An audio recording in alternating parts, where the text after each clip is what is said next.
ব্যস্ততা বেড়েছে ভলিবলের মাঠে। নিয়মিত ঘরোয়া টুর্নামেন্টের অংশ হিসেবে অনুষ্ঠিত হচ্ছে স্বাধীনতা ও জাতীয় দিবস ভলিবল। অংশ নিয়েছে বেশ কয়েকটি সার্ভিসেস দল।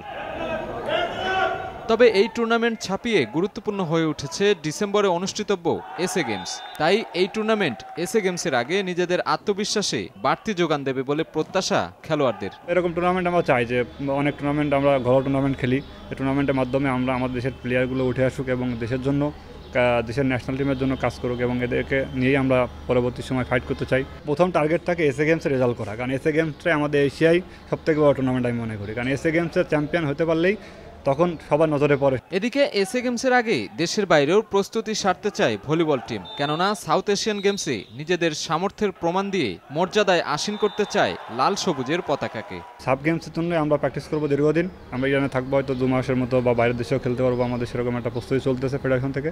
তো আমরা আশাবাদী এসএ গেমসটাকে আমরা এবার বিশাল বড় তালিকার মাধ্যমে দেখতেছি যে আমরা একটা রেজাল্ট করবো। নতুন প্লেয়ার নিয়ে গঠন করতে পারলে অবশ্যই এটা ভালো রেজাল্ট করা সম্ভব হবে। নেপালে অনুষ্ঠিত হতে যাওয়া এসএ গেমসের বাকি আছে 9 মাসের মতো, তবে এখনো শুরু হয়নি আনুষ্ঠানিক ক্যাম্প। আছে পৃষ্ঠপোষকতারও অভাব, তাই সব সংকট কাটিয়ে শিগগিরই জাতীয় দলের ক্যাম্প করার পরিকল্পনা সংশ্লিষ্টদের। মিটিং করে ক্যাম্প শুরু করতে হবে। ক্যাম্পের আগে আমাদের স্পন্সর দরকার।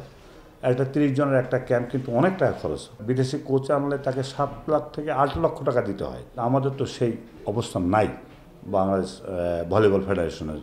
তারপর আমরা চেষ্টা করতেছি যদি আমাদের স্পন্সররা আসে ভালো, তাহলে আমরা একটা রেজাল্ট করব। আমরা কিন্তু চেষ্টা করতেছি যে আমরা আমাদের ভেতর থেকে ছেলেদেরকে উঠাই নেওয়া যাবে।